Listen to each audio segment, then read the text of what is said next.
Hi folks, let's have a look at the last King Tiger issued by Dragon in 2017. This is kit number 6900.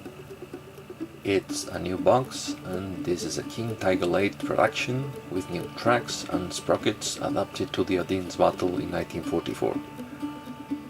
This new box art is not excessively spectacular, and as you can see here you have the single pattern version that comes with it.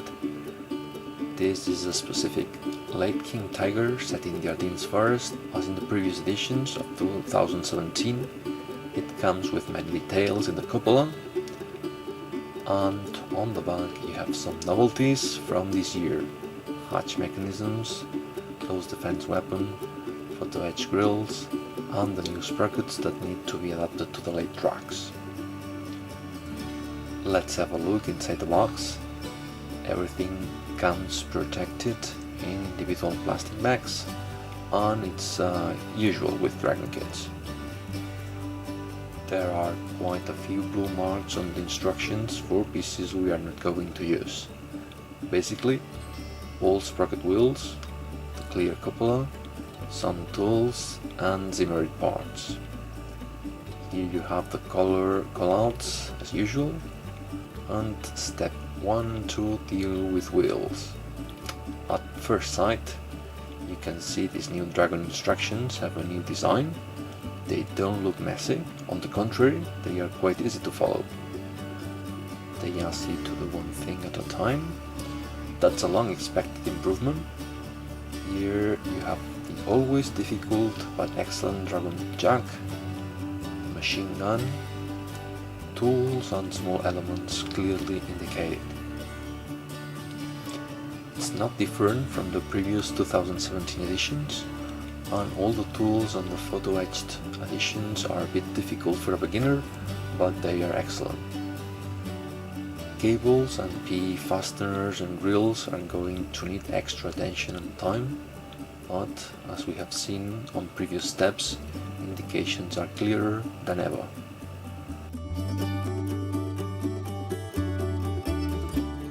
Barrel parts are movable, of course. Cupola and hatch elements are very complete. The barrel is molded in one piece, and that's very helpful indeed. It saves you time, and it's as good as an aluminum barrel.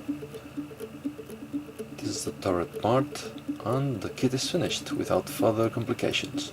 I'm impressed with these new instructions. They are no longer dragonish, they are normal. Here you have the marking sheet, not many filigrees here. This kit represents King Tigers from the first company in the Ardennes 1944. The camo scheme and the minimal legboard markings are interesting enough. Let's start with the gun base.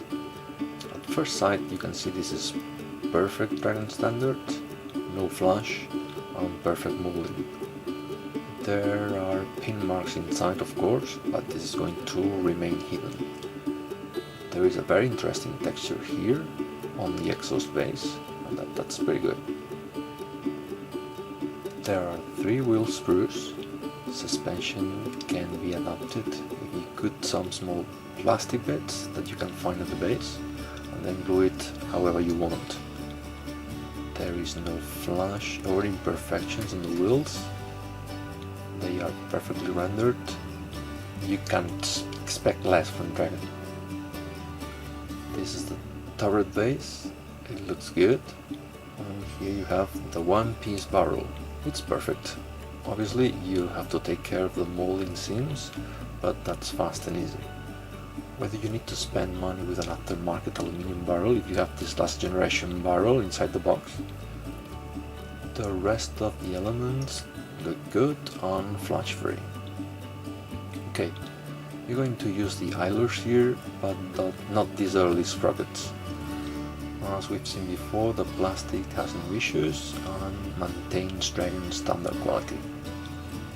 Here you have the vision blocks. The kit also offers the clear versions. Small hooks and fasteners and exhaust look good as well. This hatch lid looks okay, not so crisp. If if you look at them from the back, they have a little bit of flash, but they are fine. If you like using clear parts, they look fine too. Clear plastic is a bit funny to work with, and you need to pay extra attention when cutting or filing it. Dragon clear parts have a standard good quality. Some modelers hate these jack parts, but I like them. They are super detailed with no defects, the best plastic jacks you can find. Tools are excellent too. Correct me if I'm wrong, but this should be a Henschel turret. No Z-merit as in the previous edition.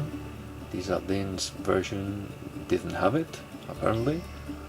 I think that the welding seam is excellent. It looks very detailed, but I just wonder about the real surface texture of these turrets. This one looks a little bit flat, but I guess it's consistent if they were made with plates. But again, correct me if I'm wrong. You have two cupola vases. You're going to use only one, unless you feel like building a what if King Tiger. This is the whole base. It looks very solid. The back has all the details, and the welding seams are perfectly rendered here as well.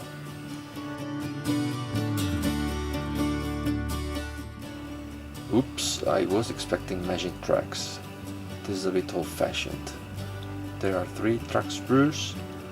That's going to require some extra work. 2 connection points per track plus the filing work. They look okay though, they have the typical ejection pin marks at the base. You should correct that though. I often don't bother. Really, for the original price it's being sold, I'd have expected some good magic tracks. These are the new Sprocket Wheels that you need for those modified tracks. They look fine, flash free. You will want to be careful when cutting these delicate parts. Most of these tools and parts are going to be used. They are finely molded as well. There is good grain on the block.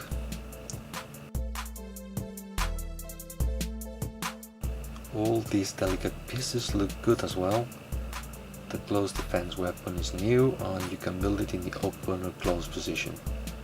The way it's molded keeps these small pieces safe and allows you to remove it comfortably. Just a few connection points and loads of room to swing a cat among screws. No flash or disruptive pin marks. Side skirts are made in one piece. This is a bit annoying if you want to add realistic damage. You have to cut them partially or completely depending on the damage degree you want to convey. All these pin marks will remain concealed, so no problem there. Obviously these Z-merit parts won't be used. You have a couple of wires of different thicknesses. Real wire is always better than cotton strings, so that's a nice addition. This is the standard King Tiger PE used in the previous 2017 boxes. Nothing new there. They are good, as is always the case with Dragon. King Tiger grills are put on top of one another and they are huge. And finally we've got the decals. They have the basic numbers and Balkan crosses, and they are thin and usable. Good stuff and normally easy to work with.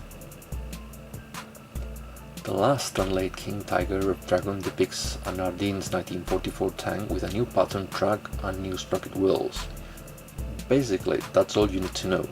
It's essentially the same King Tiger that kept appearing in different boxes in 2017. Maybe those new tracks that you have to cut yourself and a couple of sprockets is no reason enough to acquire this kit, but you cannot deny that the quality of this King Tiger new series is outstanding. If you don't have any of the previous ones, this is as good as any other, especially if you hate Z-merit. Nevertheless, I would have liked to see a review of the kit before purchasing it, because probably I would have waited for a real new box, with real new stuff. Unfortunately, I couldn't find a review, and that's why I felt compelled to make this video. I'd like to point out, however, that this kit and the technology that you have behind it is top-notch. And if you find it for a good price and haven't built a Tiger King from this last generation, you can get it, and I'm sure that you won't feel disappointed. Having said that, I wish commercial decisions were more ethical and not so greedy, but maybe that's not so important. After all, instruction sheets have been improved, at last!